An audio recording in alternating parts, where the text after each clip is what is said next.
deep ending, deep ending, deepening. Our japa. Now, a good question would be, how many of you are chanting japa? How many of you are chanting japa? How many are not chanting japa? How many don't know what japa is? I can't see exactly. One or two don't know what japa is. It's chanting Hare Krishna. Generally speaking, japa, it doesn't have to be Hare Krishna. It can be any meditative mantra. But it's silent. It's generally understood without sound. Japa means without sound. With sound is called kirtan. So in one sense, it's deepening our kirtan. But we call it japa for the sake of definition and because it's a particular part of our devotional practice. We chant on beads.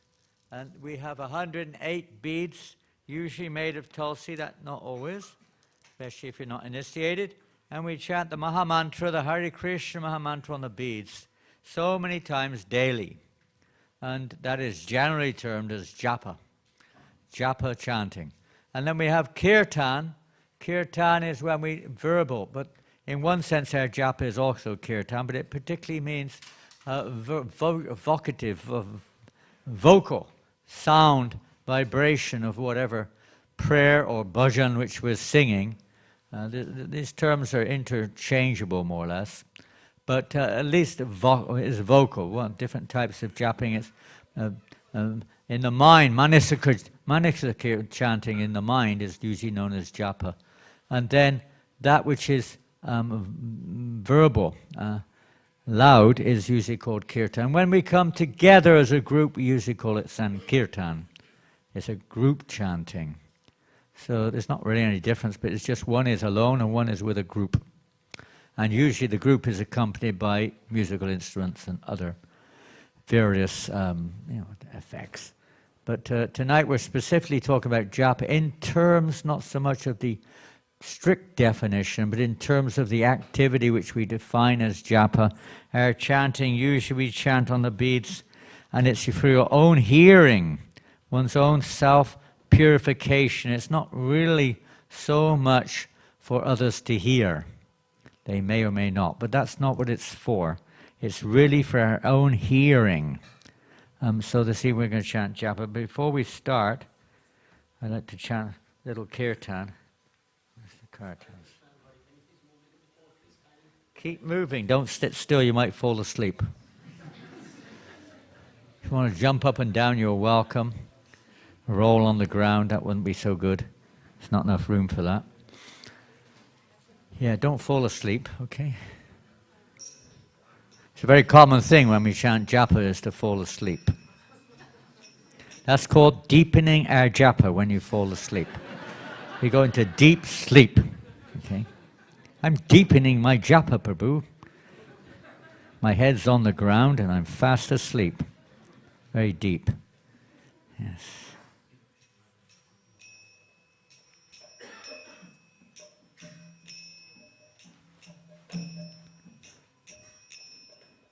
Namo Vishnupadaya Krishna Prastaya Bhutale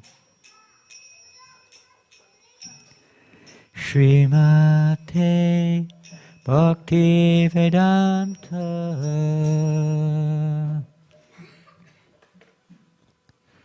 Swaminiti Namine Om Vishnupadaya Krishnastaya Bhutale Srimate Bhakti Vedanta Miniti Namine Namaste Sarasvati Devi Gauravani Prachadine Nirvasesha Sunyavaridi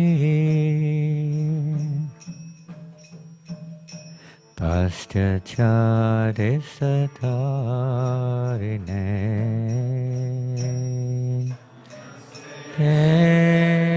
Saraswati Deve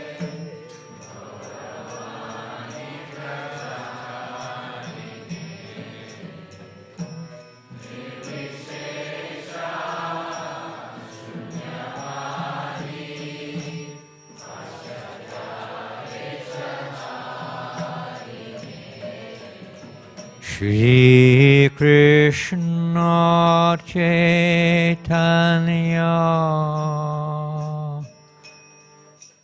Prabhu Nityananda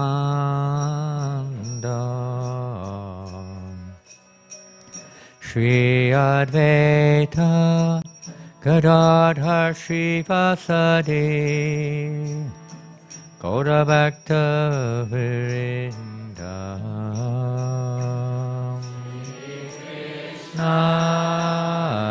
Chaitanya Nityananda Shri Advaita Gadadhar Srivasadi Gaura Bhakta Vrinda Hare Krishna Hare Krishna, Krishna Krishna, Hare Hare, Hare Rama, Hare Rama, Rama Rama, Hare Hare.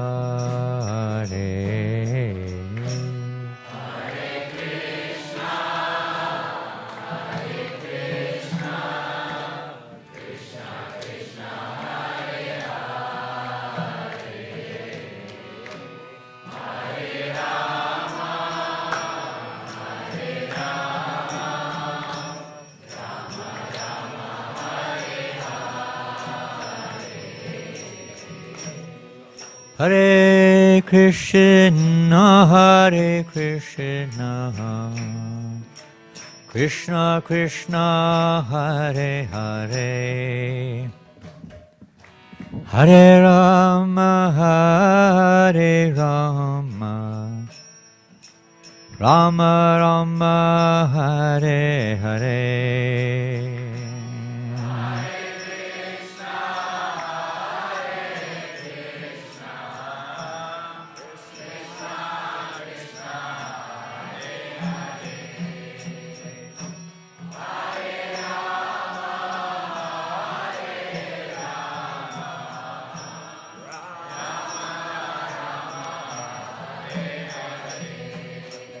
Hare Krishna, Hare Krishna, Krishna Krishna, Hare Hare, Hare Rama, Hare Rama, Rama Rama, Hare Hare.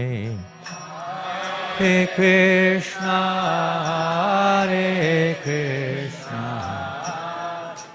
Krishna Krishna, Hare Hare, Hare Rama, Hare Rama,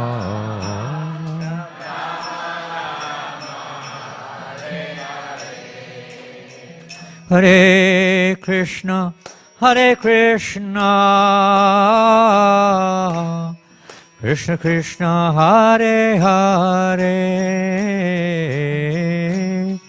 Hare Rama, Hare Rama, Rama Rama, Hare Hare.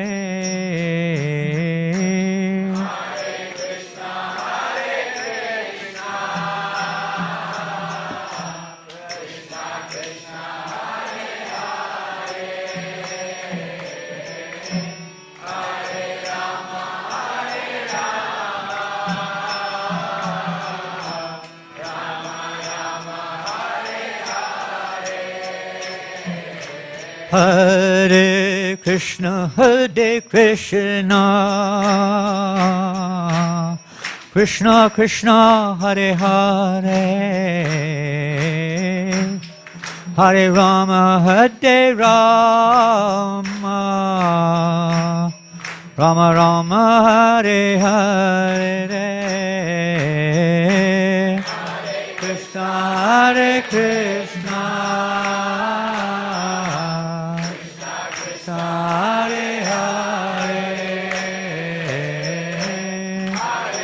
Hare Rama, Hare Hare, Hare Krishna, Krishna Krishna, Hare Hare, Hare Rama, Hare Rama, Rama Rama, Hare Hare, Hare Krishna, Krishna Krishna, Hare Hare, Hare Rama, Hare Rama, Rama Rama, Hare Hare, Hare Krishna, Krishna Krishna, Hare Hare, Hare Rama, Rama Rama, Hare Hare, Hare Krishna, Krishna Hare Hare, Hare Rama, Rama Rama, Hare Krishna, Krishna Krishna, Hare Hare, Hare Rama, Rama Rama, Hare Hare, Krishna Krishna, Hare Hare, Hare Rama, Hare Krishna, Krishna Krishna, Hare Hare, Hare Rama, Rama Rama, Hare Hare, Krishna Krishna, Hare Hare, Hare Rama, Rama Hare Hare. Go Premanandi Prabhupada ki jai. Starting to get warm in here.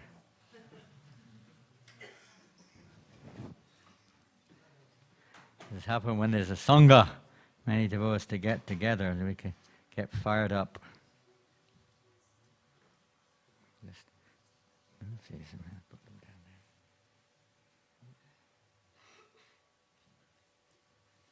Om Jnanaatimirandasya Gyananjana Shalakaya Chakshuramitam Yena Tasmai Shri Gurave Namah Shri Chaitanya Manobhistam Stapitam Yena Bhutale Shrayam Rupa Kadamayam Dadati Svabhadantikam Mukam Koti Vachalam Pangam Langayate Girim Yat Kripa Tamaham Bande Shri Gurun Dinataranam Panchatattvatmakam Krishnam Bhaktarupa Shrupakam Bhaktavataram Bhaktakyam Namami Bhakti Shaktikam Shri Krishna Chaitanya Prabhu Nityananda Shri Advaita Gadadhar Shivasati Gaura Bhaktivindam Hare Krishna Krishna Krishna Hare Hare Hare Rama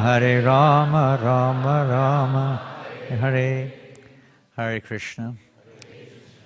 So it was a long time we haven't spoken much about japas per se. Usually we talk more about kirtan. But they're inseparable. They're both essential in our practice of devotion. And possibly some of you are aware of such presentations. You've been to japa retreats and various things. So tonight we're not going to deal much with technique. Usually it's like another session. Techniques of improving our japa. You can hear those many different realizations, statements of Shastra. A little bit we're here, but not much, I think. And devotees also, their experience, and so on. I don't know for sure, we'll see how it goes, but more I think we're going to look at the Sambandha, the basic foundation, and not just the foundation alone, but at least to get the foundation in place, but with an understanding of what the purpose of everything is. What's the purpose of our chanting japa? What's our objective? Not so much, the wheres, the hows, the pronunciation, the this, the that, and so many things can be discussed. So I thought we'd start with a little definition of deepening. The word deepening can have a few different meanings, I guess. If we look at, strictly speaking, if we look at, what do we say, material definitions, they're usually quite objective, and not exclusively by any means, but they're not so very deep in their own definition of deepening. Make stronger is the general. I've bunched about 30 or 40 different definitions into one there. Make stronger, it can be termed in many other ways. To make something very stronger, much stronger. To intensify, that could be a good one. More profound, these are common for all their worth. Definitions of deepening, to deepen something. It doesn't usually refer to water as such, but to, practices of life. It can also refer to relationships, more personally speaking. Deepening the relationship, which is a bit closer to what we're looking at here. And deepening the relationship generally includes a deeper commitment. These are material definitions or statements on the subject, which will increase love and trust, you could say, removal of doubt. In our case, increasing of faith, maybe also in the material world too. Your faith in something increases, you deepen your relationship with it or your commitment towards it. Maybe it should do anyway. A more devotional, more practical one, this is pretty good. A process by which something passes by degrees to a more advanced stage. So that was a pretty good definition. Does it remind you of anything? Here, we'll come to that in a minute. A process by which something passes by degrees, stage by stage, to a more advanced stage, deepening. Nice, huh? And quite a nice definition, I thought, that one. Here from dictionaries. What is our understanding of deepening? I like that. I thought the word deepening is closer to depending. There's only one letter difference. Deepening and depending, isn't it? In one sense, that's what it is. Becoming more dependent. It's a stage of surrender, isn't it? One of the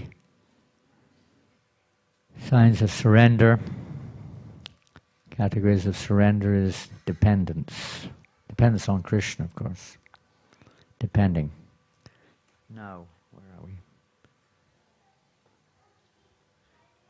So, again, I haven't really had any time, not just time, but, a situation where I can put some clear order to this. So, I don't know, I didn't expect so many. I only thought there was about 10 or 11 devotees would be present, so I wasn't expecting anything more than that. Just a few, diehards who had nothing better to do than to sit around here for an hour and a half, wasting your time. You could be chanting, instead of sitting around here, you could be chanting Hare Krishna or do something useful. Mechanical. Is it mechanical? Are we talking about a mechanical process, deepening our japa? I'll go back before you read it. Is it mechanical or not?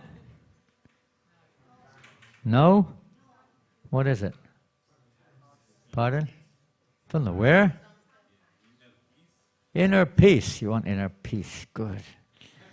We want inner peace. Yeah, that's one of the effects, isn't it? Yeah, it is. But the process, how are we going to do it? Is it mechanical?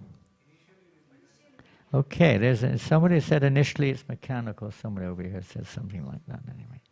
Initially it may be mechanical, it doesn't have to be, but it usually is.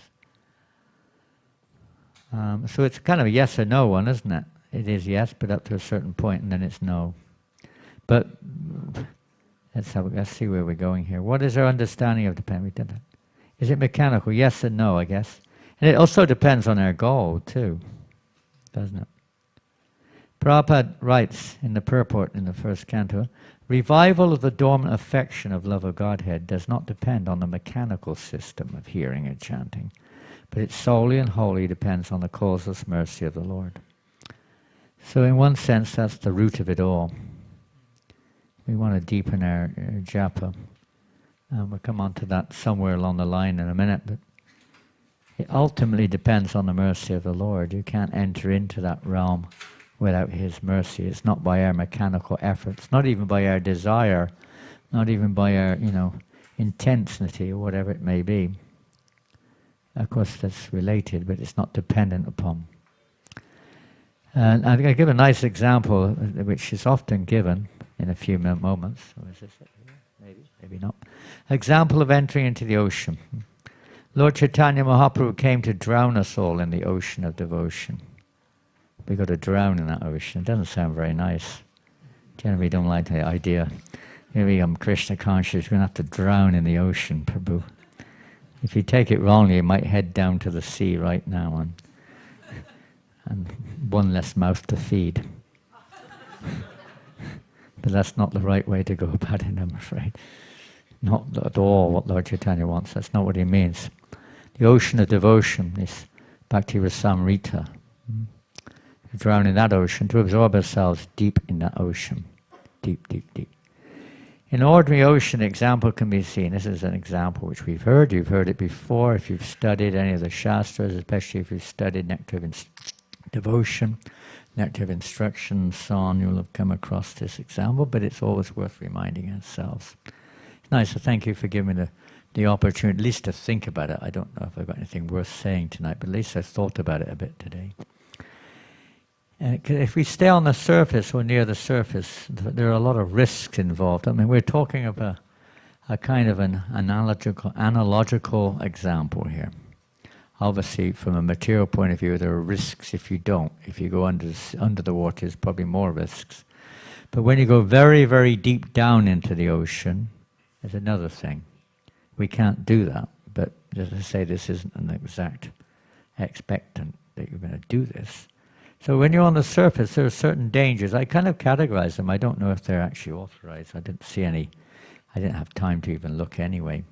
But if you're on the surface of the water, there may be some fishermen around. They're looking out to catch you. And it's like, easily to deviate you from your spiritual path. We could say the mind is a little like that sort of, isn't it? I don't know, mind or whatever. The mind is always taking us away when we're chanting japa, isn't it? Carrying us away, maybe into horrible places sometimes. And then we may not even be caught in the net, but we might get entangled in the wires or something like that. And I liken that to niyamagraha. We often get stuck on a certain level. We don't want to go any further. It's likened to Dhenukasura. You've heard of Dhenukasura? Does he live here? Is he nearby? You have him on your farm. I heard one devotee, Prabhu, you're running a farm or something at the back there in the corner? Are you with the farm? Are you something to do with the farm? You have something to do with the farm. Do you have a Dhenukasura there? You have Gomata, it's not. Okay, it's not a Dhenu. No Dhenus there? You have Kamadhenus. Yeah.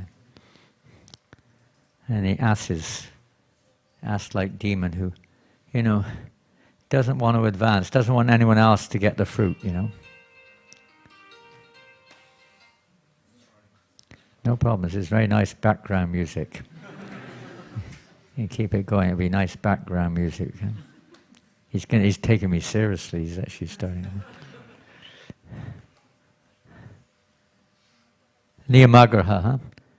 We become very attached to a certain, let's say, stage of yoga or devotion, and we don't let go. Most religions of today are kind of stuck at some level like that, really. They don't see outside the box. They don't want to go further in their surrender or their acceptance.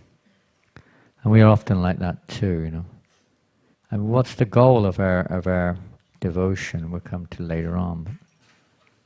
But it's not just to get stuck at a neophyte stage. Neophyte means beginning stage, or just a mechanical stage of chanting. Just finishing, doing the rounds, reading the right thing, this, that, the other. That has to be done, but we're not. The purpose of that is not to be stuck there anymore. Than the purpose of studying at school is to stay at one level of education. Is to go further. So we want to go deeper into the subject, deeper into the practice, deeper into the chanting. Evaporation, that's a really dangerous one. You can easily get evaporated on the surface, which is like merging into the Brahman, the oneness, the peace. Somebody said they want peace. You can get peace like that too. But that's not the only goal. That may be a sub or secondary result of chanting. You may get washed up to the shore, that's a common one. And that means we'll be caught by all kinds of material desires around us. Very easy to get caught.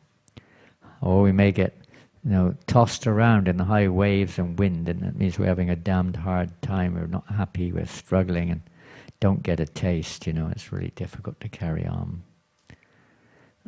Or the sharks in the ocean, they can completely devour us, Yes, I don't know what exactly devoured, but whatever. Oil slicks, that was a new one we slid in there. I thought it sort of fitted the role. Social media. Well, I don't think I need to say much more about that. You're probably familiar with what that means. It's very easy to get captivated by what we read. There are numerous other things, we hear. Well, one of the biggest things, of course, which I have to add to that, but it's kind of it's in there, but it's not. Maybe sharks, actually, would be a good one for that. Hearing criticisms and hearing negativity is between the two, social media and being devoured. It really is a mad elephant offense, when we hear or we get involved in fault finding, especially when we're not really aware of the situation. We just get captivated by these things, and it devours our taste or our devotion. Very displeasing to the holy name. Very displeasing. When we criticize other devotees, criticize unnecessary anybody. We don't criticize anybody, actually. We may sometimes point things out, but we don't criticize or fault find. Gossip comes in that category. Very common. Completely can devour our devotional progress. And there's light on the surface. There's a lot of sunlight and stuff. You can still see it's a bit like putting ourselves in the center. The whole problem we have in our spiritual lives is we see ourselves in the center, as the enjoyer, as the owner, as the Some nowadays, a lot of people think they're the victim and this and that. All kinds of unfortunate misconceptions about our identity and how we can make spiritual advancement. It's unavoidable for conditioned souls, but for those who are progressing in spiritual life, we want to put Krishna in the center, not ourselves. So if we go down deep in the ocean, materially speaking, we can see, if you go down deep, which obviously you probably, obviously, if you've been in a submarine, you may have gone down deep. Those you can't go down that deep. No light, no sun, no oil slicks, no fishermen, no nets, no shore, no evaporation, no sharks, no waves or wind. Even the sharks don't go down there. It's a kind of another world down there. There are other fishes down there, but different types. So those risks are not there. And that's one of the, it's just a mundane analogy to kind of illustrate our situation when we're still remaining on the surface. In other words, we're still affected by any of those tendencies, those anarthas. There's every risk that we'll be swept away. But if we go deeper and deeper into Krishna consciousness, that means, really speaking, we have to, Sambandha means the basic truth, the basic understanding, the knowledge pertaining to the whatever the subject matter is. We may not realize it, but at least we have to know what it is. So let's have a little look at that. In the material world, if someone wants something, he really gives it his all. And gives up all things which get in its way. In the material world, we see people who are really determined to achieve a goal. I was reading something recently, Mahatma Prabhu, who's very, of course, he's very tuned into this particular subject matter, is apparently his main service, Kirtan and Japa. And he was just remembering when his daughter was learning the violin, and he showed her a video of a 12 or 11-year-old girl from somewhere who was expert violin, and they were absolutely stunned how good she was. 11 or 12 years old. Her whole life was focused on becoming an expert violinist. And he said that she was absolutely brilliant. Maybe she got it from a previous life, maybe. But, if you want to do something, practice makes perfect. So person puts all their efforts into it. They work very, very hard. They put everything else aside. They perform austerities. They give up so many things in order to achieve their goals. So obviously in spiritual life, if we really understand the value of chanting the holy names, we'll be willing to give up many things. Obviously we have to live, we have to maintain our families and work and what have you.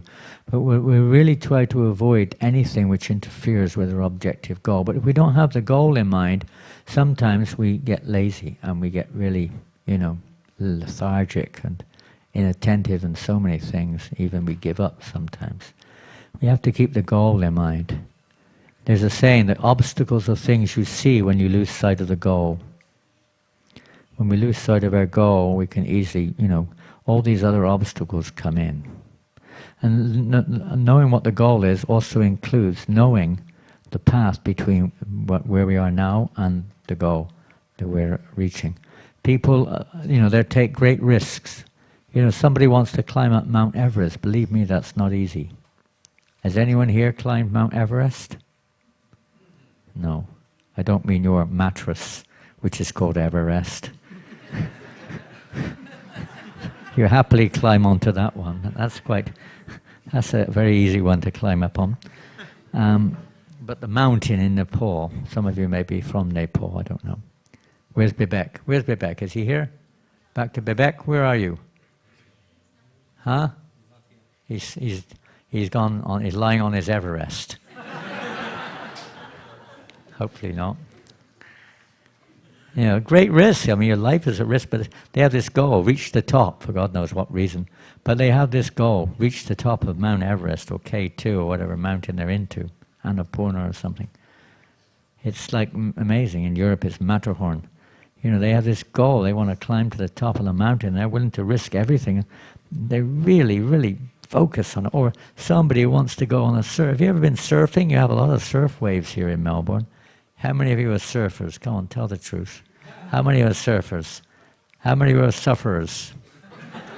There's a lot of sufferers, no surfers. Surfers' paradise. We're going there in a few days. Sufferers' paradise, whatever they call it.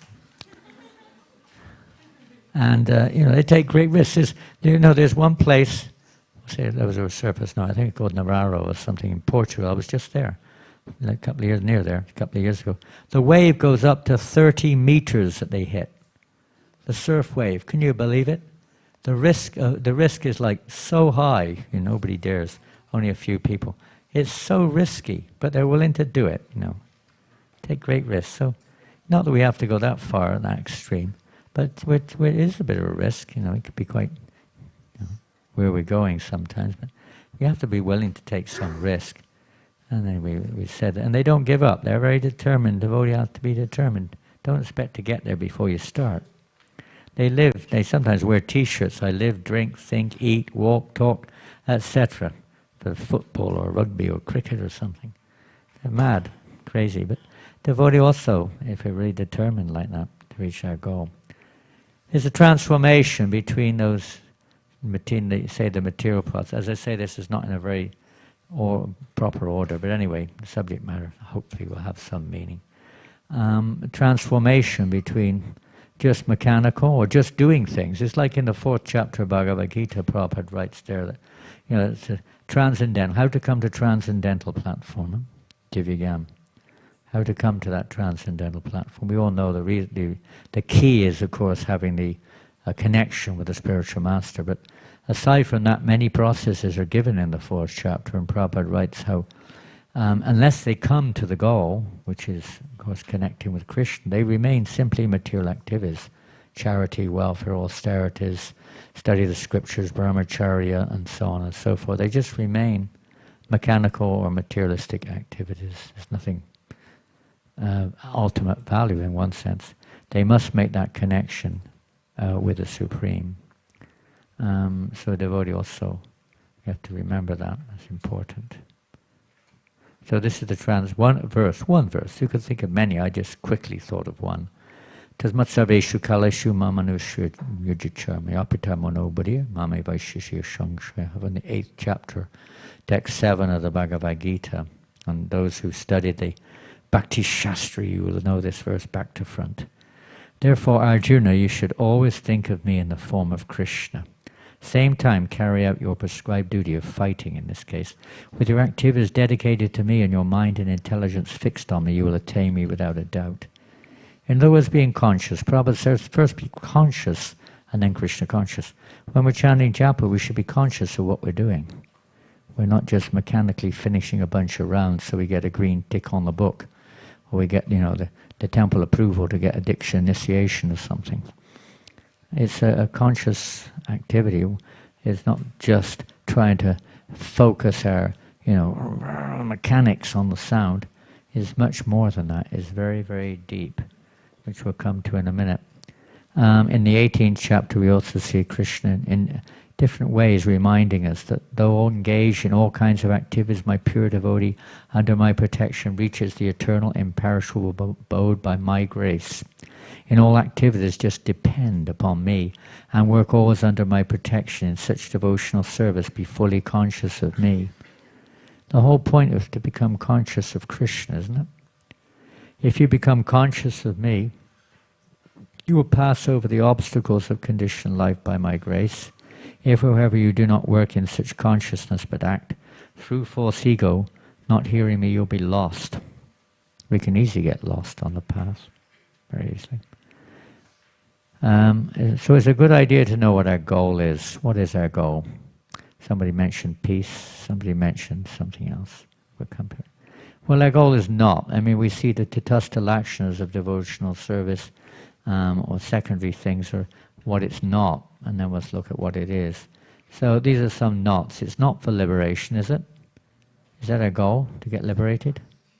Maybe. Many people's goal. These are, other people may have this as a goal, even for chanting. Maybe you do. Not to feel good. And not that we shouldn't feel good, but that's not the goal of chanting, just so I feel good. Hopefully you will feel good, but it's not the goal of it. Because you'll give up if you don't feel good. Is the goal to go to heaven? Is it to go to heaven? What do you think? To go to heaven? To go to Melbourne? Melbourne? Melbourne or Hellbourne? Which is it? Melbourne's like heaven. It's supposed to be one of the nicest cities in the world to live in, I was told. Melbourne, no, it's not. Not to become free from karma. Many people may have that as their idea. There may be many more too. Not to be seen as a good devotee. We like to be seen as a good guy or a good girl. It's a natural thing. It kind of comes up in pratishta. A bit of pratishta there sometimes. Not to do things, not just to do things in this world, to achieve things, I could say, rather than do. To achieve material success, or, to pass your exam, get a good job, this, that, a nice house, all that stuff. That's not the goal. Or even to build temples and all the other trimmings that we have in an institutional organization. That's not the goal. And these are all maybe useful in working towards the goal or facilitating others to take up the practice towards the goal, but that's not the goal. Not to have a nice family and wealth and everything else in this world, that's for sure. Not to say you shouldn't have that, by the way, but that's not the goal. We try to make all of this Krishna conscious, but the goal is not that. Whatever is favorable. The 6 items of surrender include that which is not just depending on Krishna, but that which is favorable, avoiding that which is unfavorable. So what is our goal? It's to become God. Many people think that's the goal. Isn't it? I'm chanting Hare Krishna so I can merge into God. I have this nice little, in the little room I'm staying, not a big room, I'm given a big room to stay in. There's one candle there, and it says on there, "The light that shines in me shines in you. I am you and you are me. We are all one." That's what it says in the room. I don't know who's put that there. Somebody put it there. Something like that it says.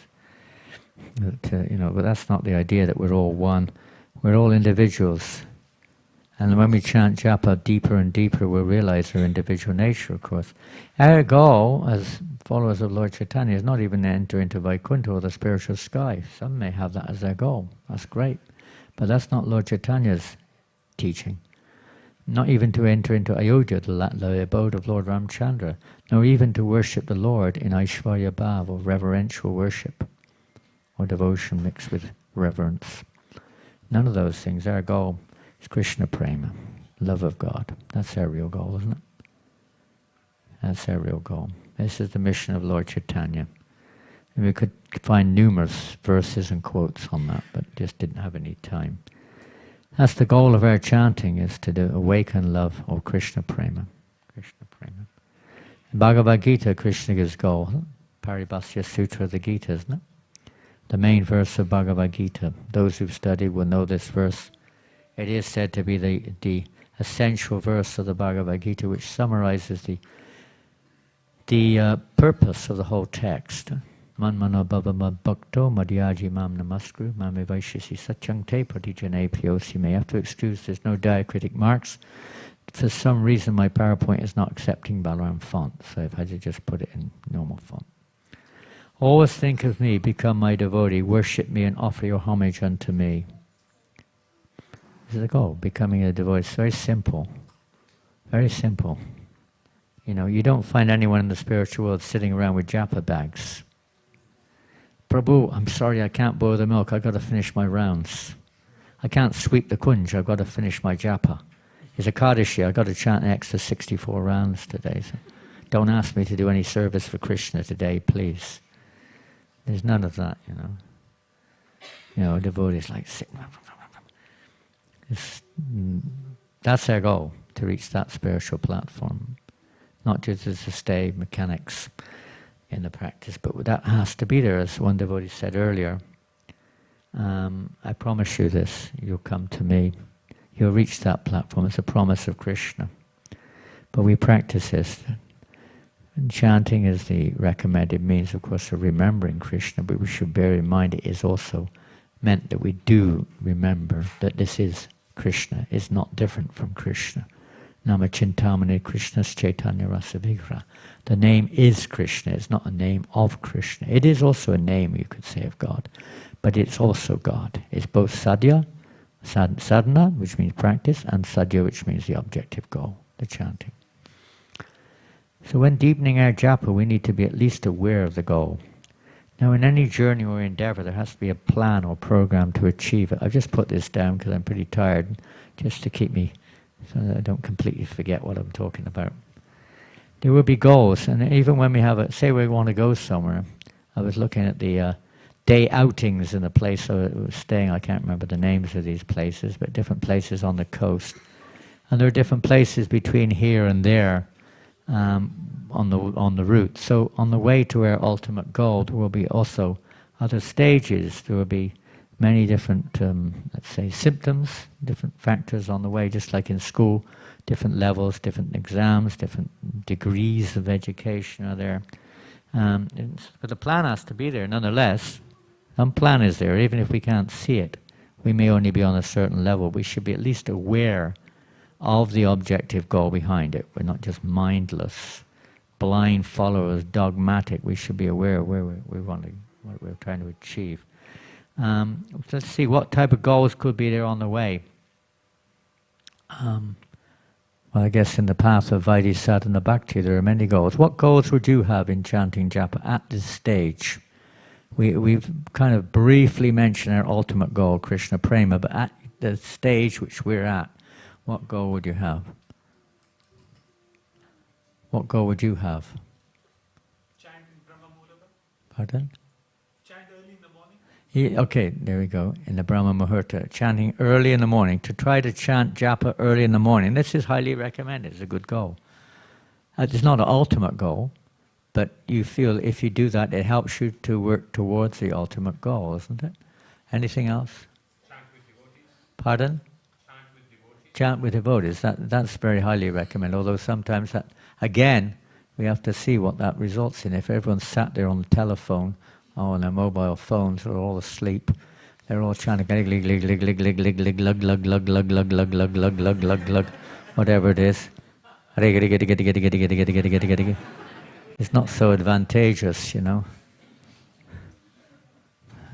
Suddenly doing everything else. Someone's always coming and talking to you all the time. As soon as you chant japa, the temple commander comes, Prabhu, I need you. We need someone to cut the vegetables, you know. And you don't feel like coming in. Every time you come, you end up in the kitchen cutting vegetables or going to the market or going on the altar to address the deities or something. But I'm sure you don't get that here. Hopefully you're a bit more organized than that. What's going on? Oh my goodness, someone's attacked me. How did that happen? Huh? Did I scratch it, did I? Really, I never even noticed. Isn't that amazing? I scratched it. And blood's coming out, right? I couldn't even see it under the surface. We can't see what's under the surface until it comes out. Yeah. Anything else? Yeah, well, that's a big one, isn't it? That's kind of what we're... I suppose at this stage, when we say deepening our japa, chanting with focus, whatever it takes to help us chant with focus, isn't it? We say to focus, to gather all our thoughts and focus on the sound of the holy name. Now that's a really important point and a really important aspect. We forget it sometimes. We mechanically just finish a so-called 16 or 4 or 8 or 12 or whatever we're chanting rounds, and we forget, you know, what are we doing here? We're associating with Radha and Krishna. We're trying to focus. We accept that we have very little time to get into any of these points, but we accept that the name is Krishna himself. I've got a good idea. You give me that tissue paper. It doesn't look very good. And I think we need to call the ambulance immediately. This needs a blood transfusion if any more comes out of there. I've only got 2 grams of blood in my body, so half a gram's already come out. Yeah. Where's the doctor? Urgent case of... Oh my goodness. Huh? I don't understand what's going on here. But, that's not unusual. Let's move on. We don't have much time, but that's so important.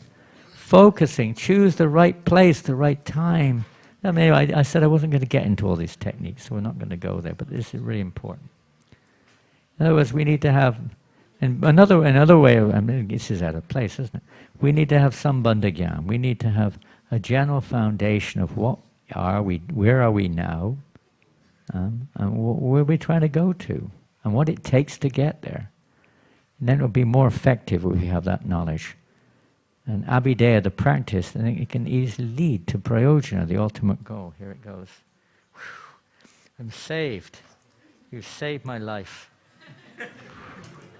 What would I do without you? Thank you.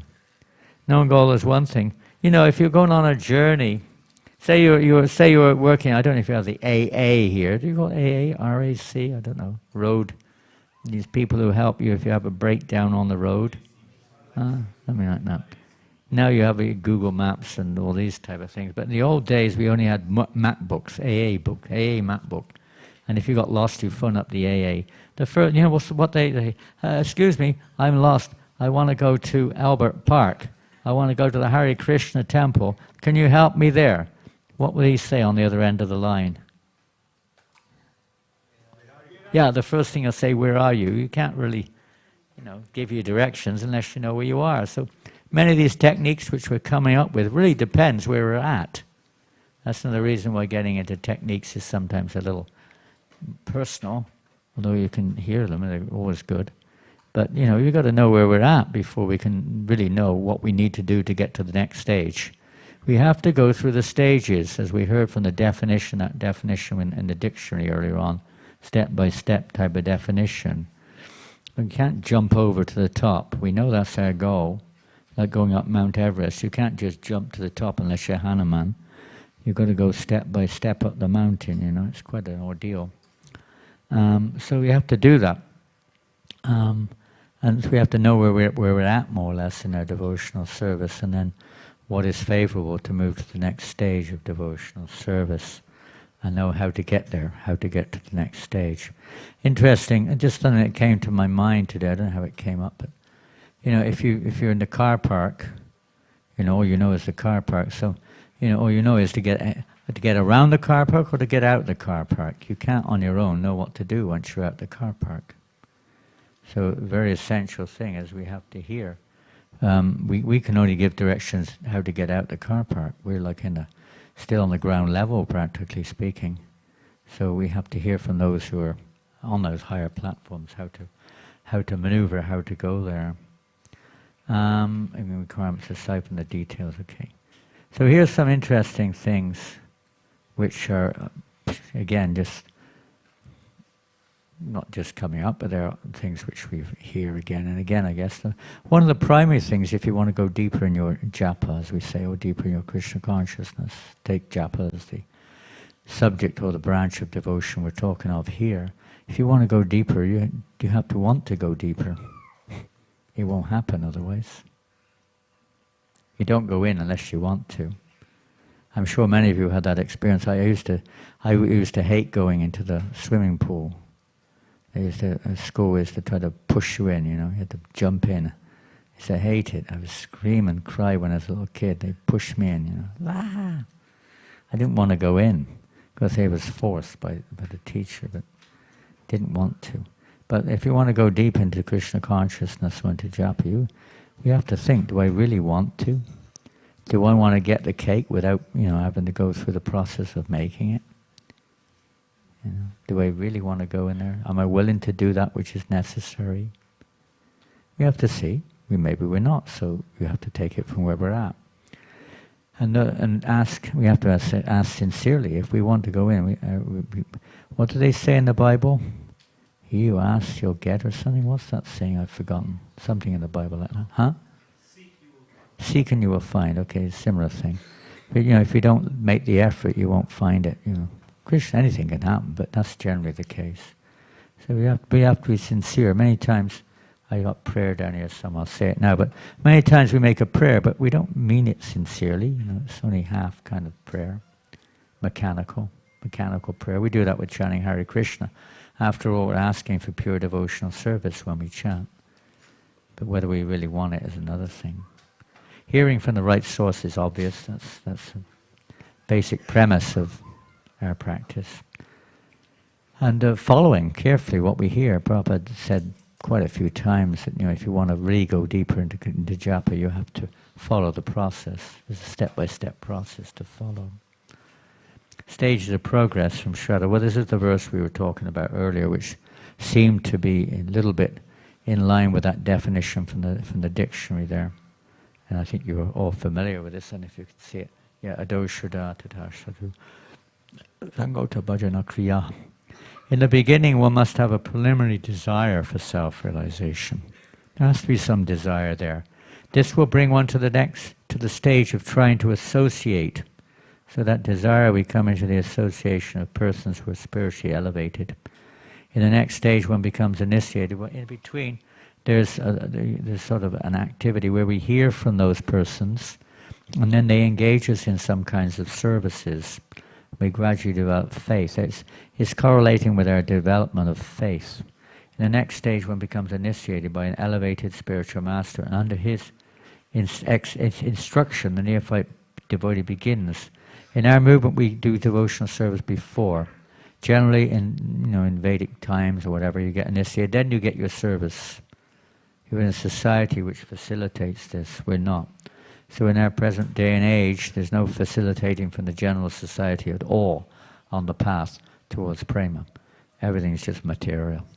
So this practice before has to be there because there's no foundation there. We're just coming without any proper foundation. So practicing devotional activities and following different principles is there before initiation. And then generally after initiation, then they would get their bhajan or their specific service. We're a different situation. We're an institution which provides that. It's not so much the Guru directly giving it. But that was traditional like that. And when the neophyte devotee begins, by execution of devotional service under the guidance of the spiritual master, one becomes free from all material attachments. The biggest problem we face probably is our attachment to material things. It's probably the biggest thing. We're all attached to so many things, and that's what's holding us back. We can't go deeper. It's like the wedding party. They couldn't reach the destination because they still had their anchor in the ground. They're rowing all night long. We still have our anchors in the ground. That's slowing us down. Well, what can we do in that regards? Well, we have to take our anchor out of the ground. Not much choice. Sooner or later. There's a way of doing that without, let's say, separating oneself from one's responsibilities. We all know that, those who are practicing regularly at least. But it's pretty hard to take those anchors out. Even the external ones are hard enough, the internal ones are really hard. Our internal, the subtle ones. We're so attached to name, fame, prestige, or knowledge, or being recognized, and all these different things. Very attached. You'd be surprised how attached we are. When somebody says something which offends us, just see how we respond. Something which we don't, against us or something. The tendency is we defend ourselves. As soon as we start defending ourselves, we know that we're still on the platform of false ego. We're still affected by these subtle attachments. Misidentifications could be another word. We're still identifying ourselves with the body or the mind. And that's, it's an anartha. The major anartha is to identify the body or be attached to the body for the sake of it, not to use it in Krishna's service. Absolute personality of Godhead. Become free of all material attachment, and then you attain steadiness. This is the stages, for bhajana, kriya, anartha, nivritti, nishta, ruchi or shakti, then on like that, the different stages of devotion. And then you acquire a taste, a ruchi, for hearing, taste for hearing. This is mentioned in guidelines. These things are important. You can't just chant japa.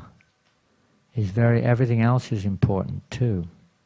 How we behave with devotees, our inclination for practical service, our submissive attitude, many other things, our cleanliness, so many things are important to facilitate the entering deeper into japa. You can't just do it on its own. If you're a transcendentalist, you're naturally already there, but for those who are conditioned souls, we have to, change our conditioning. We have to facilitate that. Certain things must be there. The taste leads one further to attachment, Shakti, for Krishna consciousness, which when mature turns into actual bhava, which is the beginning of actual love, real love of God. That goes beyond practice. The bhava stage is an awakening of one's natural constitutional tendencies, ecstatic symptoms, attraction to the Lord in certain ways. And then ultimately prema, the highest perfectional stage of life. So there's a few more. Pray and recite prayers is a good one. Reciting devotional prayers or notable prayers is also very valuable. Very valuable. Choose some wonderful prayers. We don't have time to go into that tonight. Choose some nice prayers. And you can say your own heartfelt prayers as well. If they're, they should be author in the proper line, so to speak. But reciting notable prayers of great devotees who are praying, Haridas Thakur or others, and Prabhupada mentioned certain prayers which we should pray when we're chanting Hare Krishna to help us to become more deeper in our chanting. You have to be a bit patient as well. Don't expect it immediately. Many times we hear this from Rupa Goswami, from Prabhupada, so many. Patience and enthusiasm both must go side by side. You have to be enthusiastic as well. Without enthusiasm, we're not going to get anywhere. Determination is slightly different than enthusiasm. We never stop, no matter what. We're going to carry on. We're determined. Determined, the word itself means not to terminate. Don't stop. Faith, yeah, of course we have to cultivate, or faith is developed by association generally and by experience. And be courageous. Courage. An interesting word, courage. It comes from, we had a nice discussion the other day with Bhagavata Shraya Prabhu and his Sarvamagana, other devotees, talking about this word a little bit. And encourage, the word encourage, to give courage to others. To discourage means to take away their courage or their inclination. Don't discourage people, encourage them. Every single living entity has this opportunity. We have to encourage them, whatever stage they're on, like you encourage your kids. It comes from the French word. Where's Dear Nishinga? Dear Nishinga, are you here? Are you here? Dear Nishinga, there he is. This word courage comes from the French word. Tell us why it comes from the French word. What does that mean?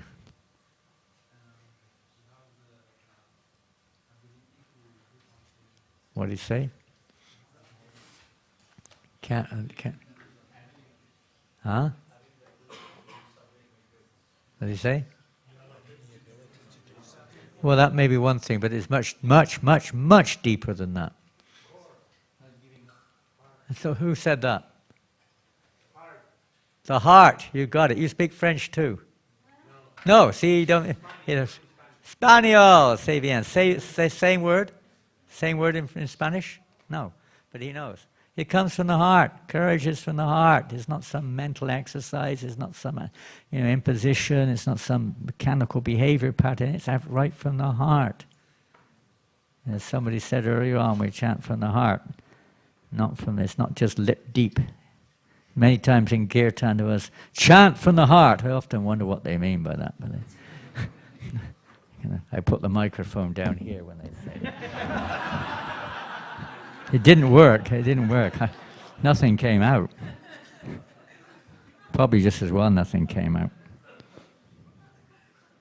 We all know what it means. I mean, with feeling, with deep feeling. We'll go deeper. It's a relationship. When you have a relationship, chanting japa is a relationship. It's not just a mechanical exercise we do every day or don't do. But it's like if you're with somebody, say you want to develop a relationship, and you say, I love you with all my brain. You don't say that, do you? I love you with all my brain. What will you say in return? Take your brain and get out of here. Huh? Keep your brain to yourself, mate. You say, I love you with all my heart, isn't it? It's supposed to be very deep, isn't it? Something very deep will never get disturbed, like we heard earlier on. It's not going to get disturbed by the wind, the rain, the fishermen, the fish, the sharks, the shore, the this, the that, the oil slicks. It doesn't get disturbed by those things. We're going to do this beyond all that stuff. We want to go deep down there. They're not going to disturb by anything. This is their life and soul.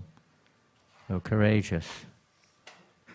And it all depends on good fortune, which is, in one sense, is the good opportunity for good association and Krishna's mercy ultimately.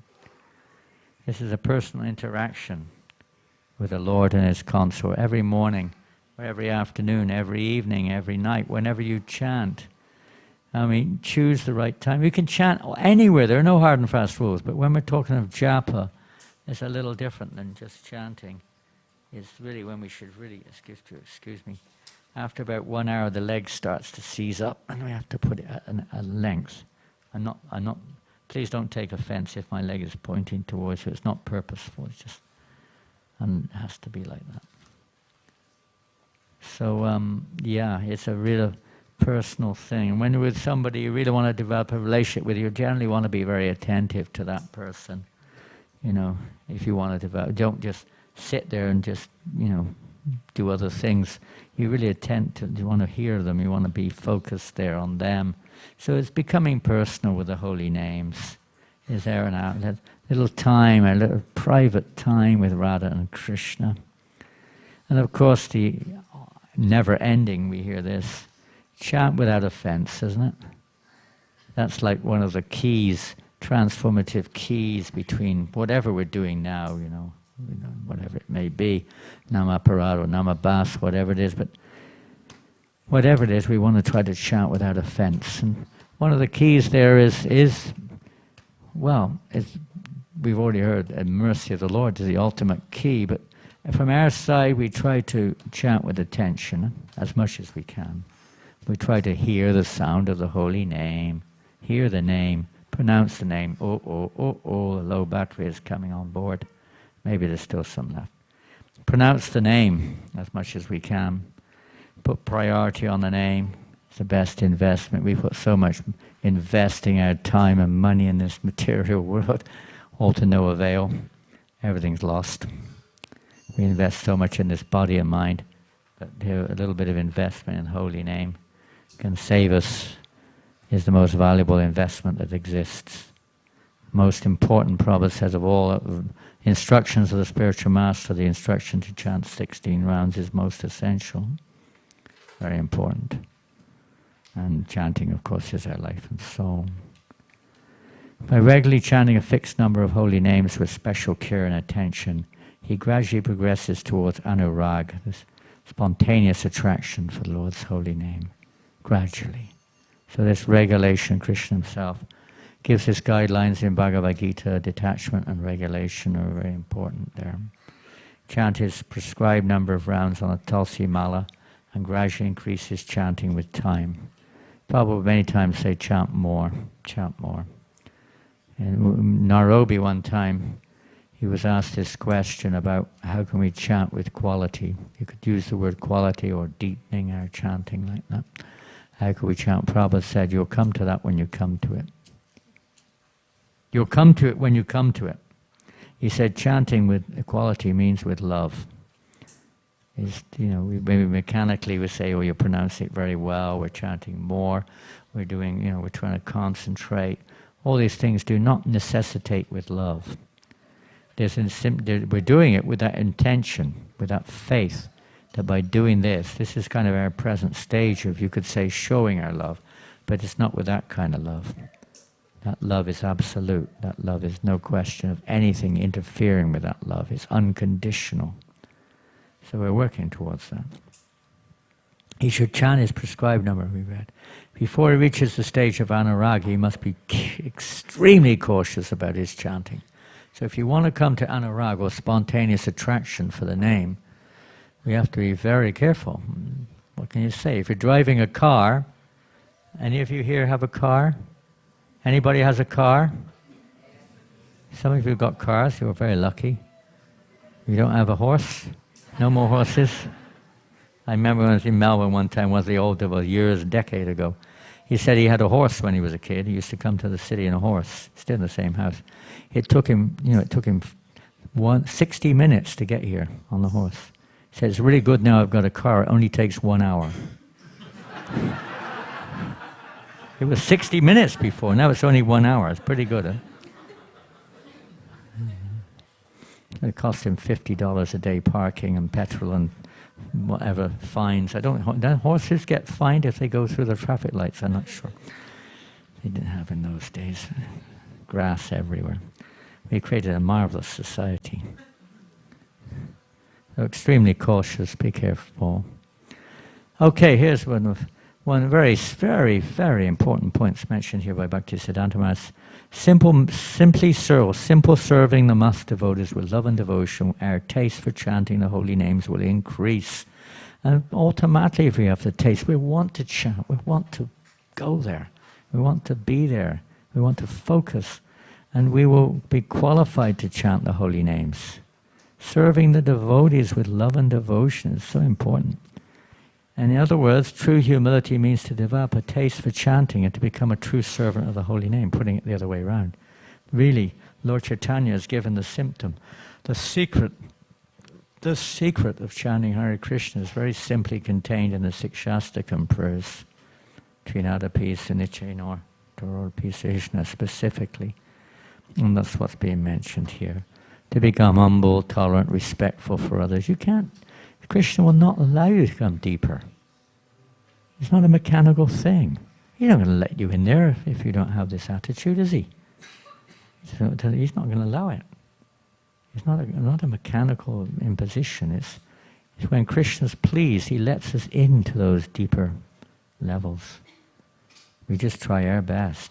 But service to the devotees, service to Guru and to the Vaishnavas is the gateway through which we develop such taste.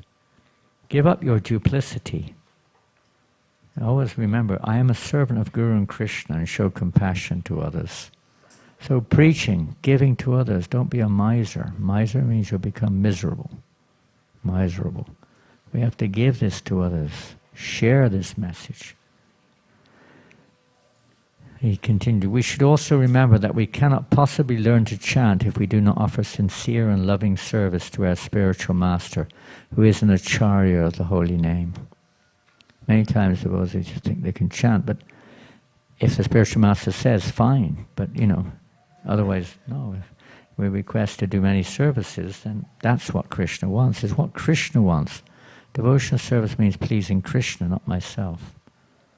When by serving Guru and Krishna the heart becomes purified, the Lord's pure name will appear in the heart. It doesn't appear otherwise. It's not like, if I chant 64 rounds, the pure name will come. If I sit focused, the pure name will come. If I go morning, I'm going to get up at 2 o'clock and chant for 6 hours. The name, the God will, Krishna will appear. The name, the pure name will come. It doesn't work like that. Maybe that's a way of evoking the pure name, but it's not. Krishna is independent, fully independent. He can choose as he likes. He bestows his mercy on who he chooses, not on who we choose. Otherwise, we will continue to commit offenses against the name. Only by serving the pure devotees can this, let's say, by their association, we actually learn, it may not be the right word, but we can cultivate the pure chanting of the holy name by serving them, assisting them. In order to overcome namabas, impure chanting, and get the pure name, the jiva must serve the bona fide guru with great attention. By doing this, the anarthas will disappear, and the pure name endowed with all spiritual potency will dance on the devotee's tongue. It's not that, I've got the name, I'm going to make the name do this and that. He's not a puppet. Krishna is not a puppet. We can make dance like this. He is to those who are in pure love, but not to us at this stage. But he will choose to dance. He will choose to dance when we're clean, when our heart is cleansed. At that time, he will never give up the stream of sweet nectar emanating from the holy name. The jiva will chant constantly, mad with the sweetness of the name. In joy, the name will dance, the jiva will dance, and the treasure of love of God will dance. Everyone will dance. Oh, you'll be dancing with your japa, jumping up and down, dancing with japa bhanga. I've seen devotees dancing while chanting japa. That's not usually what we do. We usually sit down, try to really hear. To hear the sound. Hear the sound. Prabhupada said, what question one day, what would Prabhupada have so much difficulty with my mind when I chant japa? Prabhupada said, what is the question of the mind? Interesting. He said, you just hear and chant. Full stop. Interesting, huh? Putting the mind like as a separate factor. You, the soul, and the holy name. In joy, the name will dance, we read. The whole universe will dance and Maya will flee. Jai. Jai. Jiva Goswami gives this in direction. Chanting the holy name is the chief means of attaining love of Godhead. This chanting or devotional service does not depend on any paraphernalia, nor on one's having taken birth in a good family. By humility and meekness, one attracts the attention of Krishna. Humility and meekness, so important. That is the verdict of all the Vedas. We're not the controller, we're the servant of the controller. Therefore, if one becomes very humble and meek, he can easily attain the lotus feet of Krishna in this age of Kali. That is the fulfillment of all great sacrifices, penances, and austerities. Because when one achieves ecstatic love of Godhead, he attains the complete perfection of life. Therefore, whatever one does in executing devotional service must be accompanied by the chanting of the holy name of the Lord. Whatever one does in executing devotional service must be accompanied by the chanting of the holy name of the Lord. And this is a sign of, as I say, of another sign of working towards the pure chanting, is that we don't just chant our mechanical 16 rounds, but we chant as much as possible whatever else we're doing too. It's a sign that we have a little faith, or at least a little desire, that, conviction that by chanting the holy name of the Lord, everything will come. It's Krishna himself. And by chanting the name of Krishna, whatever other thoughts we may have, whatever the desires we may have, will automatically be provided for. We don't have to make any separate endeavor. This is the final one. We finished on time. It's pretty good. The advent of Sri Chaitanya Mahaprabhu is like an expanding ocean of nectar. One who does not collect the valuable jewels within that ocean is certainly the poorest of the poor. What are the valuable jewels in that ocean? Let's have a... What valuable jewels will you find in that great ocean, that expanding ocean of nectar, that Bhakti Rasamrita Sindhu? What jewels will we find there? In deepening our japa, what's deep down there in our hearts? What will we find? Oh, we hope to. That's the peak of this, the topmost of the emperor of all the jewels. What else will we find? Anything? Dirty things at the moment, maybe. All kinds of dirt, because our heart's like a little pond. We have to enter into the great ocean of devotion of Mahaprabhu's Sankirtan. I mean, you know for yourself when you're chanting, when your kirtan is there, when there's nice kirtan, when you go on Harinam Sankirtan in public, when you distribute books, when you distribute prasadam, when you serve others, when you serve the devotees, when you serve the deities, you're naturally more inspired to chant japa more attentively. Another important point is studying Shastra. This is not mentioned here, but time didn't allow to put anything else in. But the importance of studying the Shastras is very important in cultivating or developing our deepening or understanding of the holy name or japa. What else may we find in our, as we go deeper in the hearts? You will find, one thing we will find, and as we go, not at the end, but as we go, you will find all kinds of objections. When Hanuman was crossing to Lanka, I mean, there were some objections on the way when he went to the Gandhamadana mountain to get that herbs for Lakshman. There were objections, there were many challenges on the way. That we will find there will be some challenges on the way. There will be all kinds of tests on the way. You'll find them. They're not reasons to be, they're actually there. I mean, you expect that. You don't be so discouraged when that comes. It's an opportunity to take more shelter of the holy name, not to say it doesn't work. That's a sign that it's working. Prabhupada said, when our chanting is effective, there will be opposition.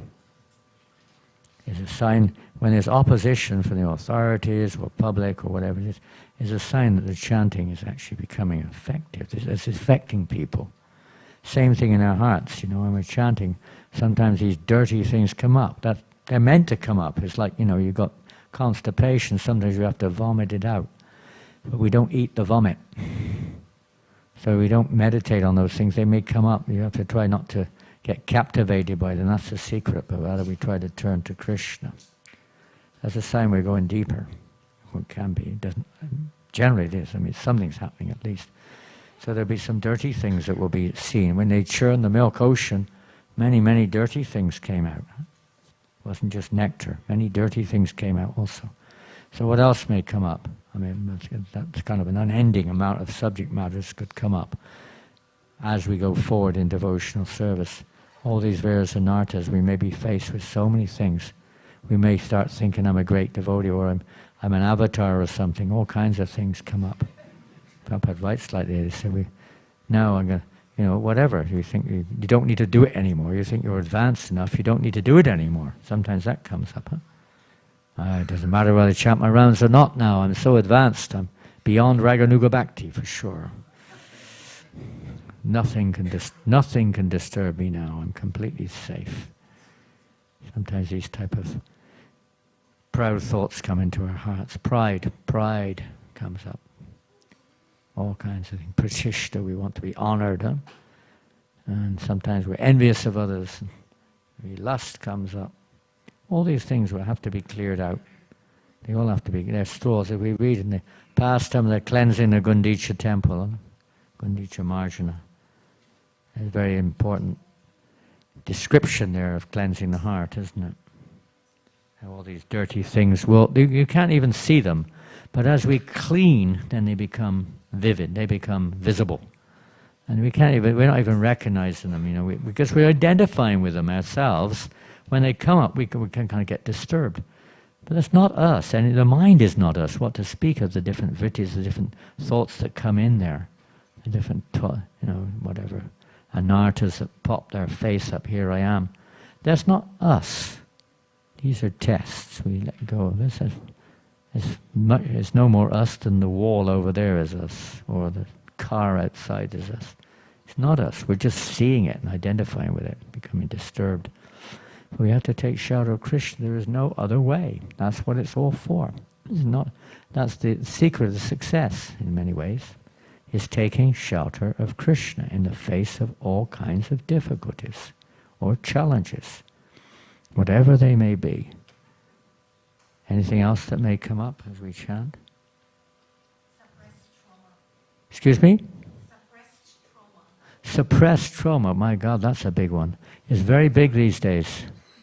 It's a very big point. I mean, it's a fact. I mean, all the time this is coming up, this suppressed denial, suppressed trauma.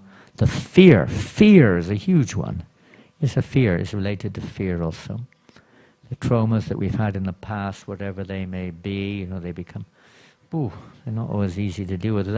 Many of these things we do need some other help too. It's like, we're trying to walk, but we've got a broken leg. You need a crutch to help you walk, or somebody to help you walk. We also need help there sometimes. The Shastras are there. We can read, but we need help. Everything's, I was just reading this afternoon, it's not related to this, another subject. But everything's there in the Shastra. But we need help to see it. And if you want to go deep into the Shastra, the Prabhupada's written everything, but to go deeper, that's another thing. We're just learning things on the surface is good, but it's not enough. We have to know how to utilize it properly, how to go deep in, get out all these anartas, cleanse them out. Same thing with Japa, or same thing with any subject, any devotional practice. We have to go deeper. Consciousness, be conscious. Our consciousness is not so much what we do, but the consciousness in which we do it. That's the secret. Whatever service. So traumas, but that's such a big subject. In many ways, we're all suffering from traumas, depending how you define a trauma. Everyone's got, issues in the past or different incidents. It's just a matter of degree, really, how much it affects our approach or our perception of the world or ourselves. It's the perception that has to change, not the world. And you can't do anything about the trauma in the past, but our perception of it and our present effect of that must be changed. Otherwise it'll hold us back. Many holdbacks are there. We have to let go somehow or another in a positive way, in a learning way, in a positive way. It's very important, not in a negative way. That will only lead to another trauma. Positive. That leads to fear. I mean, so much fear is there within us, which comes up too. We're always afraid of the unknown. Huh? Again, this association is really important for helping us there. And many factors involved. Anything else? A few seconds left. Anything else? Any points, comments, questions? Memories of past life. Pardon? Memories of past life. Mary? Memories. Memory, you're a person who has a lot of inner, let's say, vision there. Most of us are so dull, we don't even remember this life, what to speak of the last life.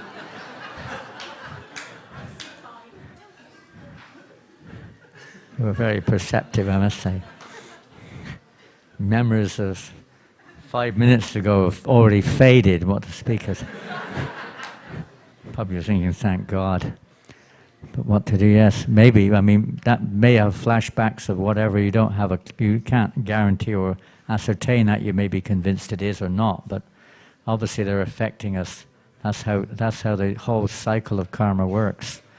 We are a result of many, many lifetimes of connection in this world, in different bodies, which have resulted in our present situation. So wherever it's coming from, those thoughts may come to us, this life, past life, or whatever life, even future lives is possible.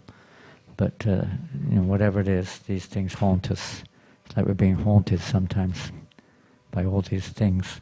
So again, the secret is the same, ultimately speaking. You may need a little crutch to help you along the line, but ultimately you have to take shelter of Krishna. There's no other shelter. Everything else is temporary. Anything else?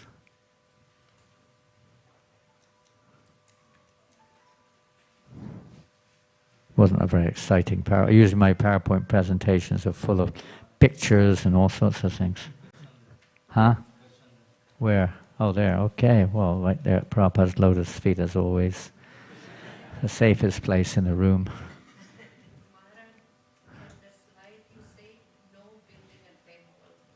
No building of temples. No, we never said that. We said... Don't quote me wrongly there, please. No, it's not the goal of life. The point is, we were mentioning various goals. That may be a temporary goal in order to facilitate your present services, but it's not the ultimate goal. It's not the ultimate goal. And the ultimate goal is Krishna Prema. It doesn't depend on temples or anything, books, nothing. It depends simply on your surrender or your love for Krishna. That sounds like the conch is blowing. It sounds like it's time to pack up. And just in time, I think the battery is just about to conk out. We got a couple of percent left. I think I can't read it, but there's very little left. Srila Prabhupada ki jai. Harinam Sankirtan ki jai. Hare Krishna Mahamantra ki jai. Gaura Premanandi. Hare Hare.